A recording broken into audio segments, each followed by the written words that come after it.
Hey, welcome to Oopsie Daisy. You've found a place where you can hear real struggles, real stories, and life lessons that are going to help you live real free in Jesus. I hope you enjoy today's episode. Let's go. All right, everybody, welcome back to Oopsie Daisy. I'm excited because in my studio, again, 2 feet away from me, is a beautiful soul, a wonderful person, just like one of my favorite human beings to talk to, Sarah Roche. Sarah, welcome to Oopsie Daisy, and thank you for being here. Thank you. You're almost made me cry right off the bat. Hey, my gosh. We got Kleenexes. Oh my gosh. That's okay. I always tell people we cry here, and that is totally fine. Mm-hmm. Yeah. So, Sarah, why don't you tell us a little bit about you, who you are, what you're about, and we're just going to dive right in. Sure. I am Sarah Roche. I am the wife to Nick of 15 years this year. Which is crazy to say out loud. Yeah. And then I'm a mom to 3 amazing girls. And that's actually how Amanda and I met. Our oldest daughters are friends. Yeah. So I have a 13-year-old daughter, a 10-year-old daughter, and then a recently turned 7-year-old daughter. And then I'm also by career a nurse, a hospice nurse. And I'm hoping that's where our conversation takes us a little bit today, into the world of hospice nursing. But also my journey to get there. So, yeah. I was just telling you before we started that I have zero frame of reference for hospice, nursing in general. Like I know they exist and I know they help people and do medical things. But so I'm really curious, and I'm gonna be real with you. Yeah. I have questions. Yeah. Like I have some depth questions that's okay. that might be, and I'm just gonna ask them. Because I think everybody has a lot of these questions and nobody really talks about it. Yeah. And so I'm just excited to pick your brain, but I'm also really excited to hear your story because it sounds like hospice nursing was really, like it was just a whole, God put that journey together 100%, for you. Yeah. So just tell us your story. Sure. Yeah. So before we started, Amanda and I kind of tried to decide how do we want this story to go. And I said, about 3 years ago at my church here in New Prague, Faith Point, I gave my faith story, and it was one of the most emotional things I've ever done in my life. I could barely get through it without crying, but the way I started it led me to a big Holy Spirit moment that I had just last week within my career. So I thought I would start with the beginning of my faith story and introduce this hospice path that way. So my mom always tells this story the best because, of course, I was not earthside yet. I was 8 months in utero. But my mom, who loves Jesus, and my grandmother, who, passed in 2012, equally loved Jesus, probably more than any person I know. They went to a conference together, a church conference, and there was, I guess I don't even know how many people. My mom said an abundance of people because she tried to tuck herself away in the crowd because she was so hugely pregnant and, didn't really want to be seen. But she said that, listening to the message, and it was beautiful. And it was this young woman who was the pastor.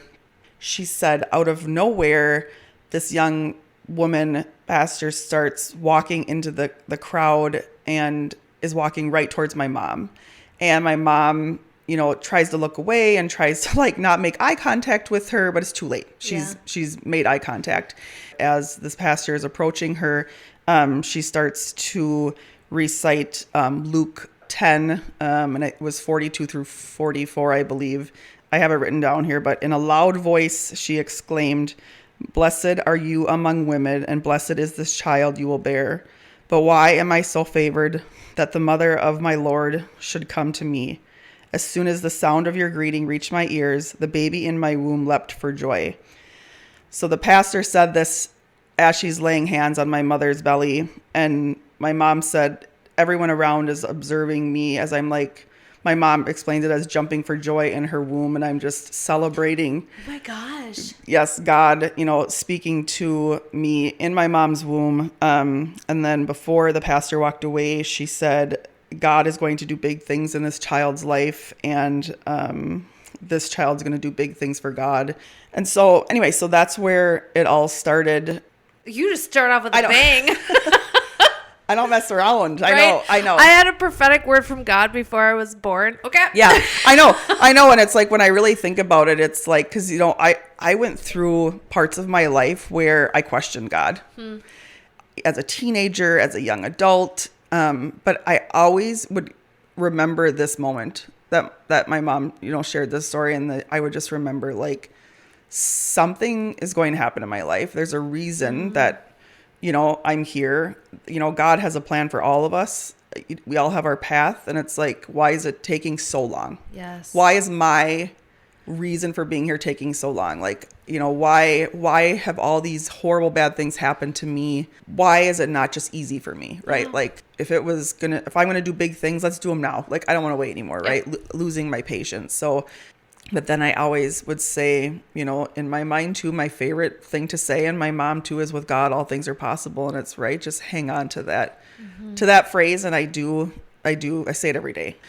I guess to go from there, I am a Christian to the core. But like I said, I had many trials and tribulations in my life. I was 18 and I was auntie for the first time. My sister had this beautiful little girl, Annabelle. She was like this glorious little human. It was like one of those people that walked into the room and she just lit up the room. Yeah.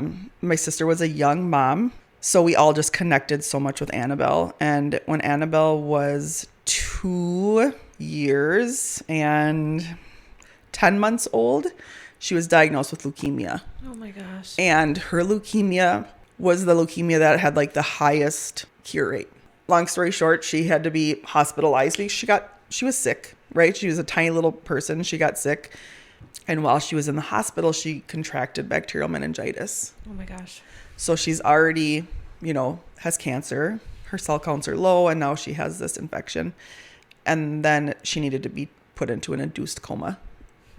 My sister at age 19 had to decide if she wanted to keep her daughter on life support or take her off. Oh my gosh. Were you around for that? Like, were you at the hospital and just yes. everything? Yes. Yep. So spent the night at the hospital. Our family would take turns spending the night there, just so that she was never alone. So she came home off of life support to my dad and my stepmom's home. I believe it was June 20th. She came home and she was on hospice. And she had the most phenomenal hospice nurses. So she was home for 7 days and hospice was there every day. And she died at my dad and my stepmom's home. It was shortly after she passed. So she passed 2.5 weeks before her 3rd birthday. And it was that day. And I knew I was going to be a nurse someday. That was always my plan. Mm-hmm. I was going to be a hospice nurse. So that was 23 years ago now. So bless those nurses. Those nurses, I remember, came to her funeral. I remember seeing them and just being so overcome with emotion, just like, they only knew her for this short time, but here they are, like, celebrating her little life. And so that is how I knew someday I'll be a hospice nurse. But, it took me another 19 years for God to lay out the path for me to finally do it. So I made lots of terrible mistakes in my life and made bad choices, but eventually went back to school and got to where I am. In the heart of COVID, I started nursing school, which is a whole nother story. Oh, yeah. Man. Yeah. Right. Starting nursing school in COVID, it was horrible. My nickname was Granny because I was like the old lady. I know. Thanks for the confidence, I was like, guys. There's only like 19 of us. And I'm like literally older than I think I was the oldest by like 5 years, but most of them are half of my age. Right. So it's I definitely felt old. And I was working as a CMA while I was going to nursing school. I had a 2-year-old, a 5-year-old, and an 8-year-old as well. So I was working in a hospital in an urgent care. So I was dressing in full head to toe testing, 200, 300 people a week for COVID. Like, people are making extra bank just sitting at home, and here Everybody's I am. watching Tiger King. And you're over Tiger there. King. I've never watched Tiger. Well, it's time. I don't know if it is. The man, the myth, the legend. Everybody did it. We all made sourdough and watched Tiger King. Oh my gosh. It's time. That's funny. went to school for 2.5 years. I just have my 2-year degree in nursing, which is enough for now. But I almost didn't graduate because I was that person, and this is going to shock people as a nurse, but that refused to get the COVID vaccine. Gotcha. And that was me working in healthcare and just knowing that this went way too quick. This vaccine went way too quick. But long story short, I got the vaccine. I had to appeal myself to graduate. It was kind of a God thing again, I think, because I pushed until I prevailed. I wasn't giving up, even though it was against my convictions. Yeah. God was saying, get this vaccine, I'll protect you. Yeah. And I felt him say that to me. So anyway, 2 months later, I graduate, and my class has chosen me to be like the speaker at our commencement ceremony. And so I'm honored, of course. Like Granny gets up there, and Granny is giving Granny this, with wisdom. Granny with wisdom, and Granny is giving this speech. And I'll never forget, we had to pick a verse or a saying or something to go along the slideshow with what it portrays in our life, or like our life's quote.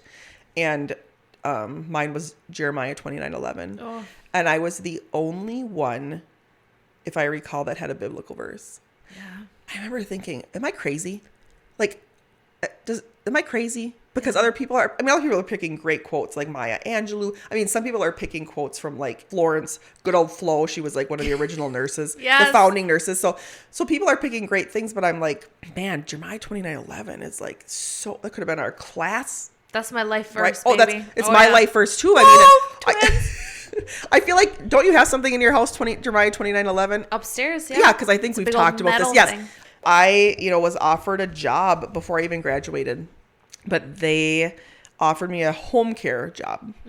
I wasn't able to get right into hospice because hospice is pretty specific, right? It's a pretty specific career. That surprises me. I feel like it would be like, Yeah, anybody, yes, we need some people. But now knowing what I know about hospice, you definitely need to have knowledge, right, of the nursing world. And so I started in home care, and I think I lasted all of 6 months, and I was like, I need to be in hospice.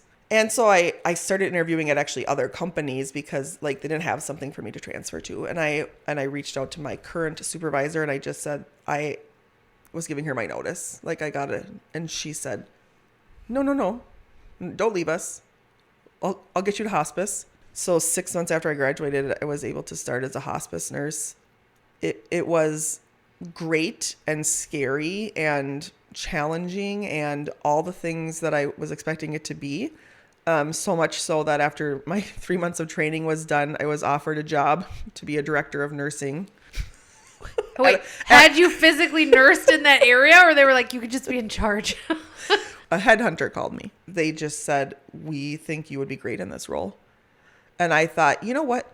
Let's get some management experience under my belt as a nurse. So I left what I had been pushing to do. And I lasted 6 months before I started looking to leave there, because I was like, nope, there's not patient care. There's not like what I needed to fulfill my heart to fulfill. Like, it just wasn't right. Yeah. So anyways, I'm looking for a job. I accept a job at a local hospital in town. I literally accepted that day.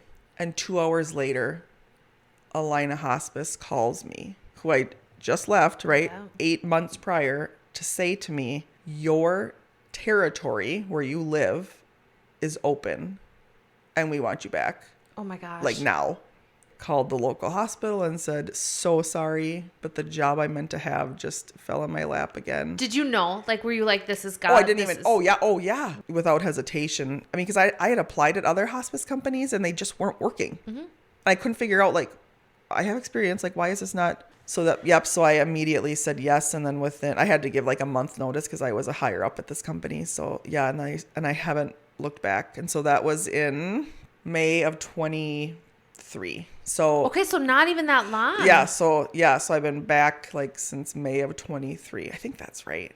But it feels like forever. Yeah. Like, it feels like I've been doing this forever. So when you started hospice nursing, did it feel like you walked in and it was day one, this is my path, this is my 100%. destiny, quote unquote? 100%. Really? You just felt that flow? Oh gosh, yeah. It was, And I still feel that to this day. I know now that it sounds morbid, but I wake up every morning and cannot wait to go to work. Yeah. I've never had that with a job in my life. I don't think a lot of people ever have that. I don't think a lot of people do have that. Yeah. And I think, how is this possible? Yeah. But I like can genuinely say that this is where I'm supposed to be. Even on the days where I'm like emotionally getting tired, it's still where I'm supposed to be. Yeah. And I shared with Amanda when I came here, I have this little book. I've over the years, I will have these experiences with patients and I'll like write them down. Just write down, usually if I believe it's like a godly thing, I'll write it down. I don't go to all of my patients' funerals, but I do go to a handful. I think a lot of companies actually encourage you to not do that. Yeah. A lot of companies encourage you to just be the nurse, right? Be the nurse, which I do get that. I get that because it can be mentally, emotionally draining. I was just built different. I was built different. I'm not just there for the patients, but I'm there for their families too. Everybody talks about work-life balance. And a job like this, can you leave work at work? Does it come with you? Is it in the back of your head and your heart all the time? Yeah. Like, how do you compartmentalize?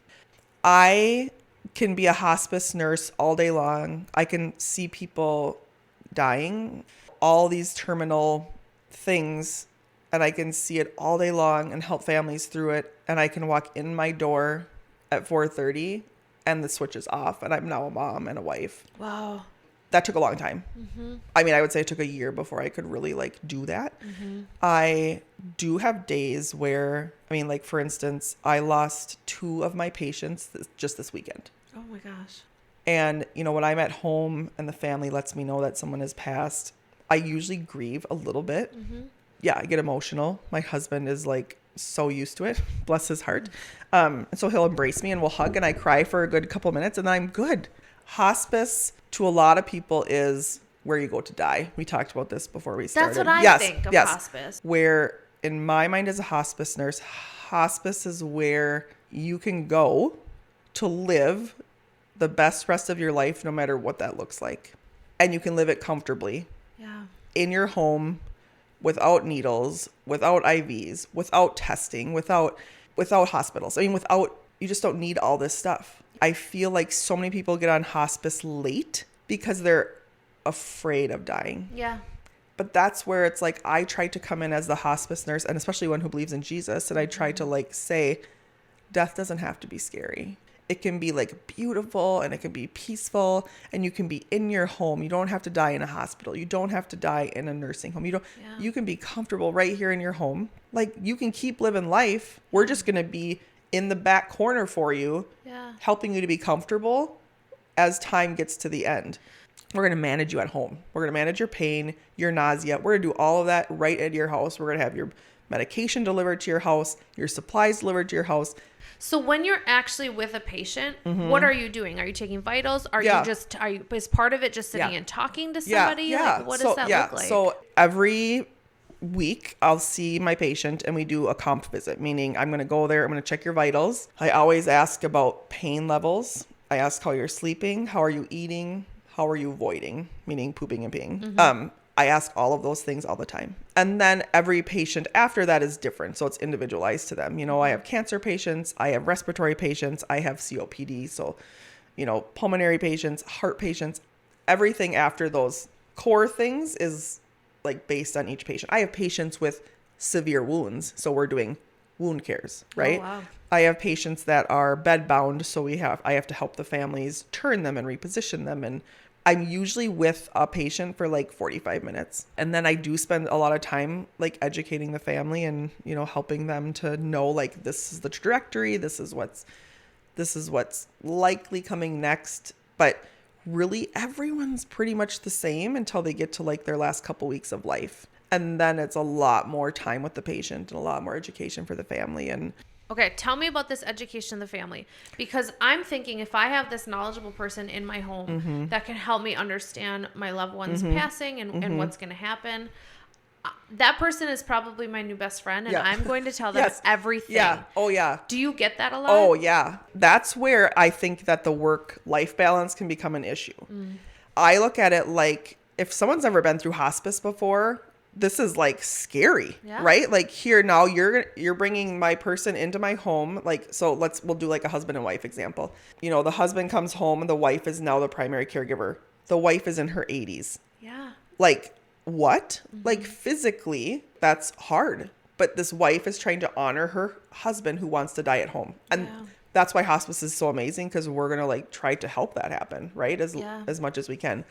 But yes, I will spend a lot of time educating. When I first started hospice, it was like, I felt like a hero. Does that make sense? I felt like I'm the hero. It took a little while for God to be like, no, someone called me once God's helper. I like that. Yeah.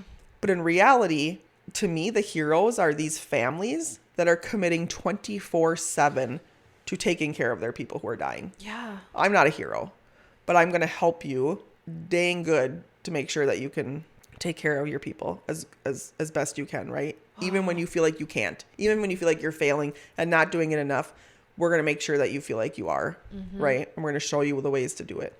So being a Christian and doing this and actively connecting and communicating with patients, but also their families at end of life, does the conversation ever turn to salvation, the afterlife? What people flat out be like, what happens when they die? Like, where are they going to go? Very rarely have I had that. And I will tell you, I walk on eggshells with my faith until I can feel someone's a Christian, because it's burned me in the past. Has it? Oh, yeah. What happened? I am a silent prayer over every one of my patients when I leave. And it's a quick prayer. That. Oh, I just got chills. Yeah. every patient. And it's a quick prayer. It takes me like probably 30 seconds. But a family member saw me doing it once. But I have been doing it for months. But she saw me doing it and she said, "We are atheists." In the moment, I didn't even know how to react. I kind of was like, oh, okay. Like, I apologize. I will not pray again. Like, I'm sorry. Or at least you won't see it. Yeah. Yeah. Was like, I'll just do it in my car, right? Yeah. Like, I'll just do it when I'm driving, which I do that too often. She actually asked me to not come back. And I have to respect that. Like, I can't expect that everyone is a Christian, because everyone isn't. I mean, I feel like I've even kind of learned working in hospice that I would say, this is very rough guess, but maybe only 50% really are truly Christian, believe in God.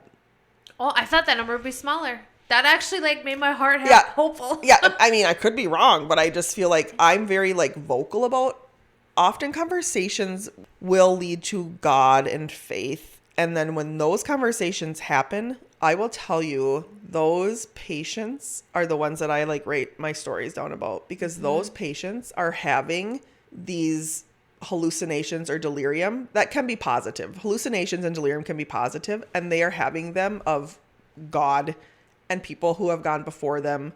They are seeing these people. Yeah. Oh, yeah. I mean, and these are real. Like, do you think these are real? 100%. Okay. 100%. I mean, every time I talk about it, I get goosebumps. Like, I lost a patient just last month. Her husband, bless his heart, was her primary caregiver full time. Time. The only one. Every time I came, she was kind of in a half responsive state, right? But she would always tell me about the angel that is sitting. So she was in their living room. And there was always an angel sitting in the doorway to the garage. It was always in the same place. And then soon after that, it was her mother who was visiting her. Yeah. And telling her, "We are ready when you're ready." I've had multiple of those where my people, when they're kind of in their, like, we call it the transitioning phase. So the phase before someone's like actively dying, where they are seeing their people who have passed before them. Parents, animals, kids, siblings. I mean, they will very much be calling their name, yelling their name. Yes. So if these faith-filled people, these Christians are having these positive hallucinations and delirium, have you seen the other side of it, where people that don't believe in God, have you seen negative experiences, scary things? Yes. And the way that I describe that is extreme agitation. And what extreme agitation looks like in someone who is transitioning to dying, they are not in their mind and they have superhuman strength. Okay, that actually surprised me a Yes. lot. So we have medications for everything. I always joke and say we have a medication for that, but it's true. Like at end of life, sometimes that's what we need is a medication for that, right? Mm-hmm. Okay. This gentleman was agitated. He is not even in his mind, but he is so physically aggressive towards his loved ones, and there's nothing calming him down. You cannot redirect him. It ends up a lot of medication calmed him down, and that's what we needed. But he was angry. I didn't know until after he had passed, which was just like 12 hours later, that he didn't have a belief. When I look back and think about it, I feel like a lot of agitation can stem from not having a belief. Yeah. But I also feel like agitation can stem from being stuck in the middle, I say. Gotcha. You're here earthside, but you are ready to go. So sometimes I feel like agitation can happen that way too, right? So there really is that middle ground where you're here, your body's here, but there's doors open. Oh yeah, I feel like I can see it on people. It's weird to say to people who don't work in hospice, like I can walk in a room and say we have less than 2 days. The dying process it's kind of how our body is put together by God in our mom's womb. The body knows how to die, and it comes undone system by system. Like we're knitted together and then it unravels. It literally unravels. Really? That's how I explain it to people for it to just make the most sense. Yeah. Like our digestive system is the first system to stop working. That's why we lose our swallowing reflex. People don't have the desire to eat. Everything slows down, and that's just the easiest way to explain to people is we just come undone. Are you with people like right there when they die? Mm-hmm. Okay, so what happens right after that? Somebody passes. I'm just like, what happens? What's it like when somebody dies? I would say 99% of the time it's beautiful. Is it? And it's peaceful. To me, it's like I am watching life literally happen and go away. Oh. Yeah. That got me. Yeah. And I view death different being a hospice nurse. Death is death. And I say that so callous, but it's like we're all going to die. Yeah. You know, when I'm there, when people die, and it's often just a very big breath in, and then you kind of just watch the chest, and then it's just an exhale, and then that's it. Once in a while, you'll have someone who will make like a sound. I just had this one that I had just last Friday, but this sweet lady needed to be cleaned up. But she could not help herself at all. She was like unresponsive. But we got her washed. We gave her a bed bath. We changed her clothes. I was just praying over her the whole time. We were able to even change her sheets while she's in bed. It's like it's an artistry that we've mastered. Yeah. And when we left, I just said, she looks so beautiful. She just was stunning. And this was an 89-year-old woman. And I was 6 minutes away. And the daughter-in-law calls me and she said, you just got her ready for heaven. She just died. She said, can you come back? And I was like, of course. Yeah. And so, you know, when someone immediately has passed, it's like, you know, they're just cold, right? But she looked so beautiful. And I feel like so many of my people do. And that's because we have gotten them comfortable. Yeah. And that's our goal. Like, we don't want anyone to suffer when they're going to take their last breath. I just was so struck by like the honor that you're bringing to people. Yeah. In a process that could be really ugly. Oh, yeah. Really uncomfortable. Yeah. Their family is around them watching. Like, when I get to that point, I mean, heaven help me, like, maybe I'll just die in my sleep and won't have to do that. But if I get to that point, I want my daughters to look at me and remember that. Oh, yeah. And that's... So just you being there to bring dignity to that point in somebody's life, that got me right in the gut. Yeah. And I was thinking too, like, this idea of death being peaceful, and as a Christian, as a Christian seeing death differently. Yeah. Sounds so nerdy, but I just watched Lord of the Rings over Christmas I love break. Lord of the Rings. Same. Not nerdy. Hadn't watched it in a My long husband's time. never seen it, and I'm like, you are crazy. I've seen all of them multiple times. You can watch with me. We'll binge them again. I can watch them again and again. Yeah. But there's a point when Gandalf says, death is not the end. It's just the next adventure. Yep. Oh, yeah. And I think as a Christian, you can have that because it's just the opening to eternity I and feel the that rest way. of your life. I feel that way 100%. I think that's why I can view death as death. Yeah. Like, I have also watched some of my patients suffer. Yeah. You know what I mean? Yeah. I have watched them suffer. I've watched their families watch them suffer. It gets to a point where I have patients who haven't eaten for like 5-7 days. Generally, just for reference, the body really can't last much after it hasn't eaten for like 7 days. So generally people will pass in that time. But I've had patients that have gone past that, and families are like, please God, take her. And then they are like pleading with God, right? Like, just take my person. Like, I just watch life come full circle. It's like, right? Like, you watch someone make their way into heaven. And I think too, like at the end of your life, when you and at that point where maybe you still have your mind. I know you talked about people being agitated, and that you see that a lot of times if somebody doesn't have a faith. Right. Like for what anybody says about Christianity, because there's so many people that, how can you believe that? Oh, yeah. You know. Oh, yeah. He wasn't who he said he was, and how can you give your life to something like this? And I'm sitting here going, if my current life, I can live with joy and peace and this grand adventure with my Creator, but then at the end of my life, have this beautiful peace. Yeah. Then at that point, does it matter if it was real or not? Right. If you can have this and feel that you lived your life well. And at that point, then it's like, why would you take the chance that it's not real?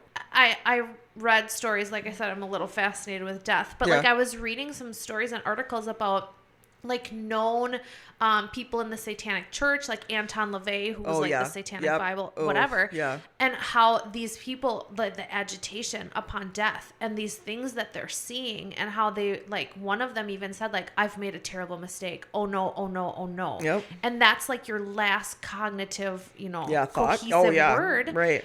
And I'm like, you know what? If I'm being fooled by Christianity, which I 100% with every cell in my being know that it's true and that Jesus is who he says he is. Right.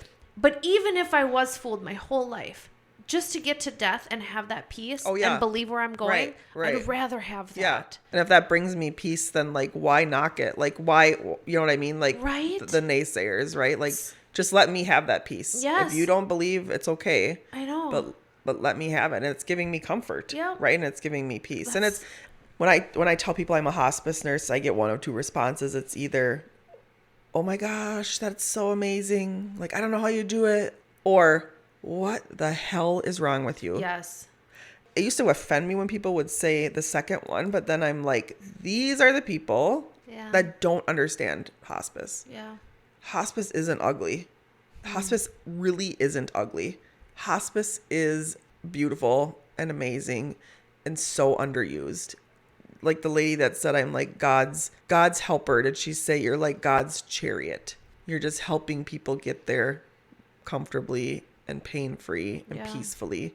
I haven't had a patient yet, knock on wood, that has died struggling, if that makes sense. Yep. Okay. I haven't. I'm not saying there isn't that, and maybe other hospice nurses have. I'm sure they have. But I have yet to have one that has been like gasping or fighting or like they just are peaceful because we make sure that they are that way. Yes. Right. And that's my goal. Do you have any other questions? I just was thinking about this recent Holy Spirit moment that I had. It kind of brings everything full circle. But no, that's what I wanted to ask you is what happened recently? You said you had a big Holy Spirit moment. Would love to hear about that. Yeah. Just kind of remember the story I started out with about me being in my mom's womb and the pastor like blessing me, right? And so here we are, like 43 years later. Yes, I'm spilling my age, but luckily none of you can see what I look like. Yeah. I have this amazing patient who I've had since middle of October, and her daughter took her in, her daughter and her husband. They are undoubtedly one of the most remarkable families I've ever met in my life. Mm-hmm. And so I've been seeing this patient 2 times a week since the middle of October. And so, you really do form a connection. We're not supposed to, but I do. And I think most of us nurses probably form a little bit of a connection. But when my patient, she was 80, in her mid 80s, I think, when I first met her, she said, there is a place, and this is a plug for this place. So Chrissy, you'll have to give me some points for this. There's this new place founded by a couple in Jordan called the Upper Room, and they are friends of this family. So she said to me, my patient, we'll call her C, she said, when I get near the end, I want to go to the Upper Room, and that's where I want to pass. So I have been in contact with Chrissy, who runs the Upper Room, and she's actually a former hospice nurse. So we've been in contact. I was off of work the entire week of Christmas. Like, it worked out that way. Like, bless God for like helping me have that whole week off. I needed that time. And I came back to work, and it was a Tuesday that I saw C, and I was like, she changed a lot. And her daughter A said she did. She's not eating. And so that was New Year's Eve. And I said, we need to move her to the Upper Room now. I'll call Chrissy. We're going to get things going. In hospice world, getting medical equipment, a bed, getting a transportation, especially on a holiday, is tough. But I'm telling you, this is God. Within 2 hours, me, my social worker, and then Chrissy, we had it all set up, and she was going to be picked up from her daughter's house at 4:00, transported really, via an ambulance to the Upper Room, which is like where she can live out the rest of her life. Now, what's the Upper Room? The Upper Room is, they bought a home that was near their home and kind of redid the upstairs, kind of a great room above a garage. What it's meant to be is church groups for reprieve, for music. I mean, stuff like that, but also a respite home for people like my patient. If they want to go there to live out the last time of their life, they can. Wow. So my patient was the first hospice patient there. She gets there Tuesday. Her daughter says she sleeps wonderfully. I go there Wednesday to see her, and I walked into this room and was so filled. I pray before I go into every visit. A quick prayer, because my emotions can get the best of me. Like, I get, sometimes a little too empathetic. So I always pray. I said a quick prayer before opening this door, but the second I opened that door, it was like the Holy Spirit is in this room. Yeah. He is everywhere. What did that feel like to you? It felt like just a warm hug. Like, it literally felt like I was being embraced when I entered this room. Yeah. And so it's this small hallway that opens up into a great room. Like, great room. There's a small little kitchen. There's a huge conference table, but it's like a beautifully handmade wood table. Huge, beautiful windows. And I look over, and here's my beautiful C laying in her hospital bed. The sun is shining on her. Oh my gosh. And she is glowing. And she's still verbal at this time. And she sees me, and she's like, I am so happy you're here. And her daughter is there, and she embraces me, and she starts crying because every time she sees me, she cries. And then Chrissy was there too, and Chrissy's husband was there, who I've never met. And then the downstairs of this house is somebody's home. Okay. And this lovely gal was there too. And so I met all of them. I was there for my visit, doing all of my things, talking with my patient, who is telling me she's so grateful for me and that she's loved getting to know me, and she's so appreciative of my cares, and she's, telling me all these wonderful things. And the thing that really got me as I'm done doing my, assessment of her, and I'm sitting on my computer, I'm talking with everybody, I'm typing out her notes, and finally C, who's had immense pain in the last couple days, says to me, my pain is gone. And I got so emotional because I thought, this is what we want, but this is what I've been working so hard for the last couple days, right? Yeah. Sometimes it takes a lot of trial and error. And I'm getting ready to go, and Chrissy says, can we pray over you? I'm going to leave here in an ugly crying heap, but yes, nobody has ever asked if they can pray over me at work. So I said, yes, you can. at this time too, my patients, her daughter's there and her daughter's husband. So there's all these people here. And she says, come sit right here in this hot seat. It's like this beautiful leather chair in the middle of the room. So I sit down there and I said, you probably should get me some tissues, because it doesn't matter if you're going to say a 1-minute prayer or a 10-second prayer. I'm going to cry. Yes. They asked to lay hands on me, which I love. Yes. Lay hands on me, for crying out loud. Like, right. I love that. And Chrissy starts praying. And I don't even know if I can tell you all the things they said, because I was just kind of like drinking in what they're saying, right? Yeah. Like just really feeling it. I know I started crying instantly, just silent tears, right? Just very grateful. But, Chrissy is saying things along the lines of like, thank you for Sarah. Thank you for her heart. Thank you for her kindness. Thank you for her patience and bringing her into these people's lives. And she's the one, that said, like, she's your helper here on earth. What a blessing for her to just walk into a room and fill it with your Holy Spirit. And these people feel your Holy Spirit through her. Like, and then I thought, we're done. Nope, we're not. Then her husband starts praying.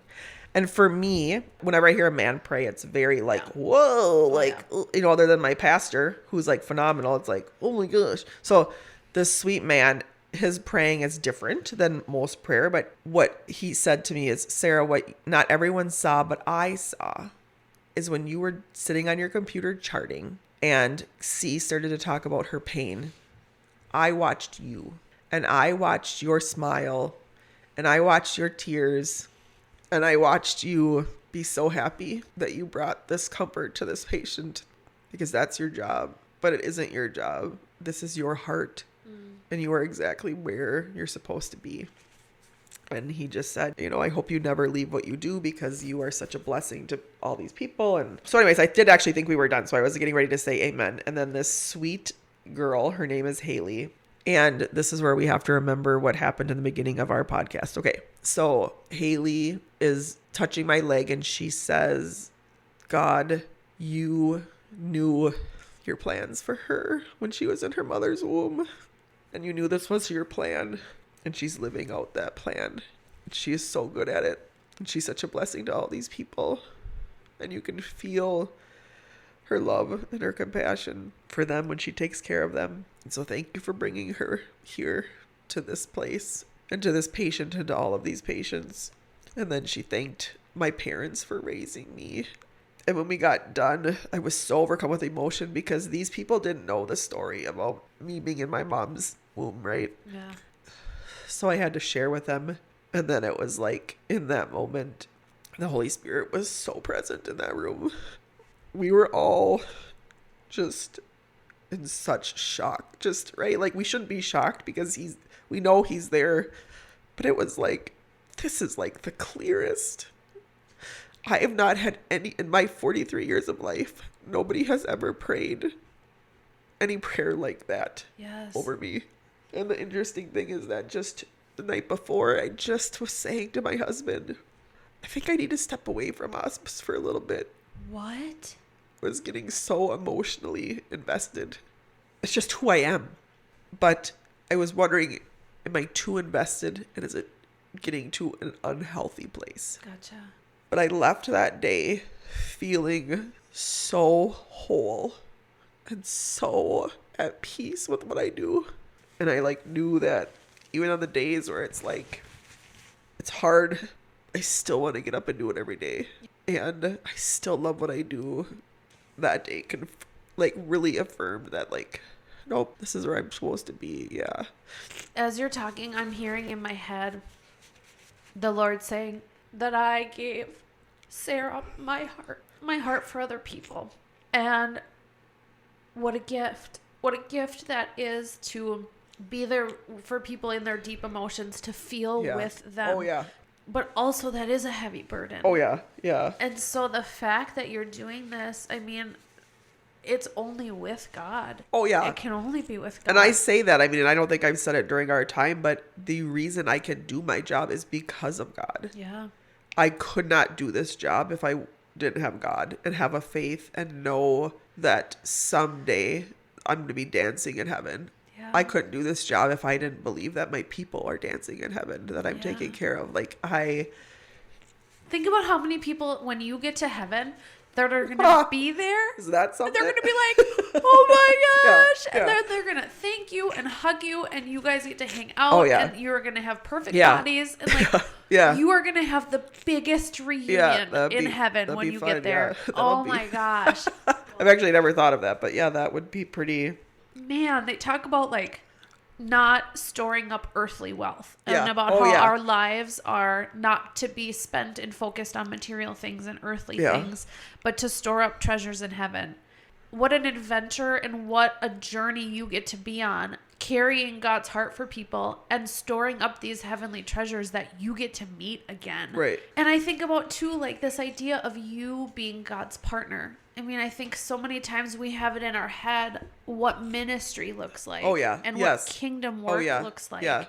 There are so many ways that God partners with us. Yes. And that we bring the kingdom of heaven to earth. Yeah. And I just keep thinking about the passage of scripture that talks about there's different parts of the body. Yeah. There's eyes, there's ears, there's legs, there's hands. And one of them is not better than the other. Right. But an eye can't do what an ear can do. Yes. And a mouth can't do what a leg can do. And you've been gifted such a special part of the body that is not, most people cannot be trusted with that. Just that end of life and that last touch of heaven that somebody gets, you know, before they leave this earth. Yeah. Not everybody gets to be trusted with that. I do feel honored. I mean, every time I go into a patient's house, I always tell them it's an honor to be here. Yeah. And it's an honor that you trust me to take care of your person. You know, and I say that when they pass too. It's like I say the same thing. I'm honored to have taken care of. And I feel so blessed to have met them and you. And I feel that way. Like every person that I take care of, I feel like there's a reason I'm here. Like I'll find connections with each of my patients, and it's like I'm your nurse for a reason. So as someone who dabbles in death, maybe we can say, can you share with us, like, how does that impact the way you live? How does that impact the way we live? How does that impact the way that we see life? Does it change how you view life? Yeah, I definitely don't take anything for granted. I feel like I have very much become a kind of how you said, not the hands of God, but feeling like we all do God's work differently. Yes. I feel like even in my day-to-day life, like I'm trying, and every person I come in contact with, I want to like bring them joy. I view life as like, this is one life. We don't want regrets. Yeah. Because I've had more than one patient tell me about their regrets when they're dying. And I don't want to have regrets. Yeah. And if I do have them, I want to make peace with them. I have lost many family members since starting hospice. And I mourn so differently. It is wild. I mourn, I cry, I'm sad, but it is not like mourning like I used to. Like it's knowing that like they are so good where they are. It's nothing to be afraid of. And I just wish I could tell everybody that. Of course, I wish I could tell everybody to believe in Jesus too, but right. That it's really not scary. But at the same time, like, even if you don't believe in Jesus, I want to make sure that you're going to pass peacefully, right? Like, Thank you so much for sharing your experience on a topic that people don't talk about. Right, I feel like it's real taboo. Oh, it is. It is, yeah. It shouldn't be. I know. It's just a natural life process. I know. You know? I know. I've often thought about, like, oh, man, I could write a book on all these things I know about hospice. But there actually is already a phenomenal nurse out there. Yeah. Hospice Nurse Julie. No, you know what you should write a book on is you should put your patient stories together. Yeah, I mean, and I have thought about that too. And like, have I mean, to. I'm sure I've even thought like, man, I bet families would even give me the go ahead to be like, hey, if you want to start talking about our people's stories, because some of the stories are pretty cool. Yeah, things that have happened. And yes, absolutely. I would read that book. Let's go. Let's self-publish. Yeah. It's time. You can call it the Death Dabbler too. Catchy title. People would snag. They probably would, right? The Hospice Nurse and the Death Dabbler. I love it. Well, thank you so much for coming on. Thank you. Appreciate your time and your heart and everything you do. Thank you. I appreciate it. Thanks for listening to Oopsie Daisy. If this message hit your heart, make sure to share it with somebody, encourage somebody else, and most of all, spread Jesus. Then follow the Oopsie Daisy Girl on all social media platforms or find more at amandahertler.com. That's Amanda, HIRDLER.com.